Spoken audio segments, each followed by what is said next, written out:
Mjolnir is one of the most well-known weapons of the Marvel Universe and is usually wielded by Thor. It is made out of Uru metal, which is a special type of metal that can hold enchantments. Mjolnir was created by dwarves from Nidavellir. To create such a weapon, the dwarves needed the heat of a star to heat up the forge that was able to melt the Uru metal and shape it to the desired weapon. Despite how well built Mjolnir is, the legendary weapon has been destroyed or broken quite a few times, and in this video we will be talking about 10 times that this has happened in the comics. For the purposes of this video, we will be focusing on just these 10 times it has been destroyed, and they are in no particular order. Thor was on a quest to learn more about the past through questioning the Eye of Odin. This eye had been cast into the Well of Mimir to gain the knowledge of Mimir, who was one of the wisest Asgardians. Legend says that he sacrificed it to gain wisdom about the latest Ragnarok cycle. The eye showed Thor 9 remaining gods roaming around what was left of Asgard as they stumbled upon toy-like figures of those who had fallen, such as Odin, Loki, and a hammerless Thor. Modai and Magni, who were both sons of Thor, were walking around and came across their father's famous hammer Mjolnir. They came to the consensus that it was too dangerous to have around their new world. Together they threw it down to Midgard with such great velocity that when it hit the ground it changed the flow of water in the river known as the Rhine. Not only was the flow of water altered, but Mjolnir itself was transformed into gold due to the pressure from the impact. This time Lady Thor was fighting Mangog, who was the physical manifestation of the hatred of billions of beings that Odin had killed in the past. During their battle, Mangog tried to convince her that she was fighting for no reason and that she should even hate the gods. So by simply stepping aside, he could do what he did best and kill gods. She kept fighting Mangog, and to put an end to things, she tied Mjolnir to the chains that once bound the wolf Fenris, whispering, "Fly true, my friend, fly like the mighty storm you are," and threw the hammer, dragging Mangog into the sun, destroying the hammer. Witnessing this, Thor Odinson was furious about what she had done and began to yell at her, letting her know that she had just killed herself. Jane, however, knew exactly what she had done, and knew that their time was limited before she turned back into her mortal state. Odinson kissed Jane as she turned mortal in his arms and passed away. Thor found himself looking around for Loki's enchanted Norn stones. However, the god of mischief had a plan to stop him.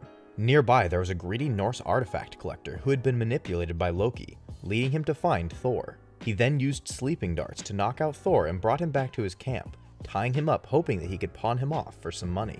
The hunter was then led to a temple that was holding the destroyer armor. Through Loki's powers, the collector's soul was transferred into the armor, bringing it to life. Just as the destroyer was possessed, Thor broke free and made his way to the temple to stop the man before he could get there, but he was too late. When Thor got to the temple, he noticed that the man was not moving, implying that his soul had already been transferred. Just as he discovered this, he was attacked by none other than the destroyer. He hurled his hammer just to come to the realization that when Odin had put the enchantment on Mjolnir, he had made it possible for the destroyer to lift as well. The destroyer began fighting him with his own weapon until Thor finally got his trusty hammer back after it was thrown at him. When he retrieved his hammer and was getting ready to fight off the destroyer, it was sliced in half from an energy blast. Despite not having his hammer, he was able to survive after the temple collapsed on the destroyer, restoring the hunter's soul to his body. While on Earth, Thor went to a science convention to display an android that Professor Zaxton and Thor's other identity, Dr. Don Blake, had invented. This identity was created by Odin to teach Thor humility. The invention had a short circuit, however, turning its indestructible skin into shrapnel. Thor took action, wrapping the android to Mjolnir and threw it high in the sky so nobody would get harmed. Professor Zaxton was thrilled about how strong the android was and had a new idea that would make a device that would make carbon copies of whatever it was aimed at. He would need the help of Dr. Don Blake to make some minor adjustments, and after a lot of thought, he decided to help him out on the condition that he would be given the location of Jane Foster. Thor wanted to attack the professor, but knew that he couldn't attack a civilian unless it was for self-defense, so he chose not to change into Thor and to beat the information out of Zaxton. After a long night of working on this new machine, it was time for it to be put to the test. Zaxton went to a nearby alley to test it on cats. To his surprise, it had worked. Once the machine worked, the location of Jane was revealed to Blake. Finding out the location of Jane, Blake transformed into Thor to go rescue her. Immediately, the professor pointed the duplicate machine at Thor and copied him. To give his copy the upper hand, he gave it an extra hammer as well. Thor busted out of the building to have space to fight off the copied version of himself. The copy began to spin the two hammers and then threw them at Thor. He became confused that when he was hit by the two copies of Mjolnir, they were instantly destroyed and vanished, but he had felt nothing. He realized that the inscription on Mjolnir said that whoever should hold this hammer, if he be worthy, shall possess the power of Thor. He discovered that the copies were not worthy, so it didn't matter how many hammers they had, they stood no chance. Just a disclaimer that this one is more of a bonus round, as it is not truly Mjolnir that is being destroyed, but still Thor's hammer in this instance. In an alternate reality, on Earth 2149, there was a virus going around, turning everybody into zombies. Now with a world full of brain-hungry zombies, nobody was safe. The Silver Surfer turned up to be next on the menu for the starving zombies as he fought off a fleet of heroes. Thor, becoming unworthy from cannibalism, could no longer lift Mjolnir, so he found his Walmart brand hammer, which was a pole with concrete attached to it. As the Silver Surfer was going by, Thor smashed his wannabe Mjolnir across the surfer's head. To the celestial Arishem, the planet Pangoria was classified as a failure. As one of the two celestials that could judge the planet's civilization and decide the people's fate, Arishem appeared on Pangoria with Exitar the Executioner, ready to destroy the planet. Thor knew that he would have to think outside of the box to defeat a celestial in order to save the people. He decided to take down the Executioner in hopes of preventing any destruction. He then flew up to his foe's head with his trusty hammer and struck the celestial as hard as he could, leaving only a small hole in his armor. Knowing how durable the celestial was, he decided that he should enter the hole and attack its unprotected head to bring it down. To his surprise, the celestial did not have a body-like structure on the inside. The only way to destroy Exitar was to channel the godly life force which granted all Asgardians immortality. As well, Thor reinforced Mjolnir by wrapping his legendary belt of power around it, which doubled his strength and could channel the energy needed to defeat the Celestial. With all his reinforcements, he hit the membrane of the Celestial, causing a violent explosion at the cost and destruction of his faithful weapon. When Thor and Loki were in their childhood, Odin decided to give Thor Mjolnir, and this only sent Loki into rebellion, which paved his path to become the god of mischief and to stir the pot for the rest of the gods.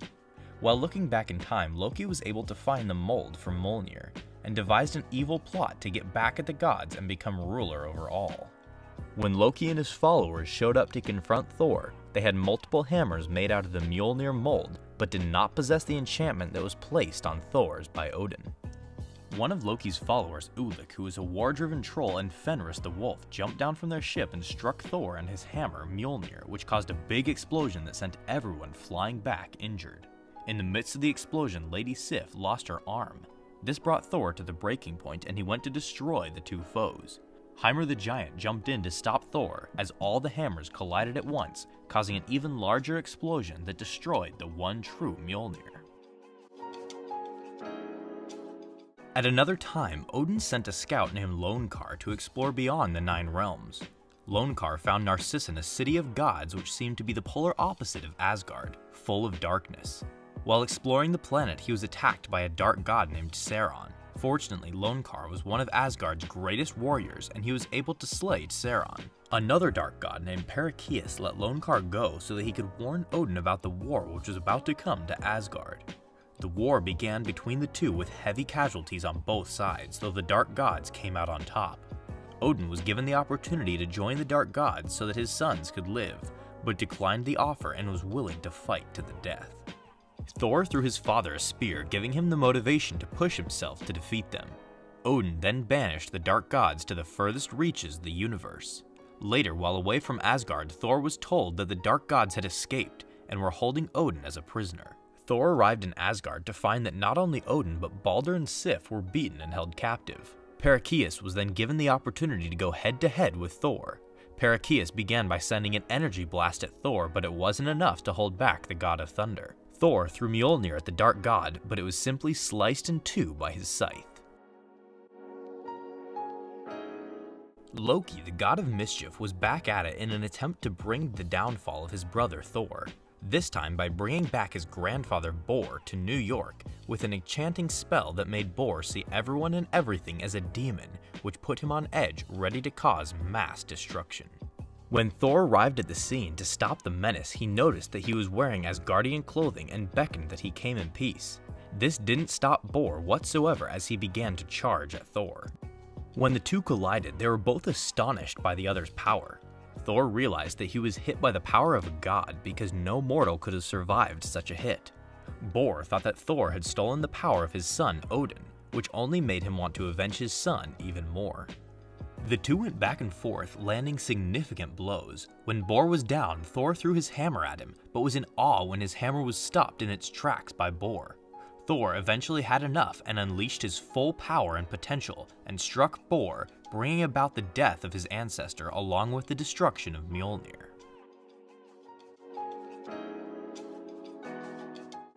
The Silver Surfer was flying around when he felt a great deal of energy from a nearby marsh and stopped by to check it out.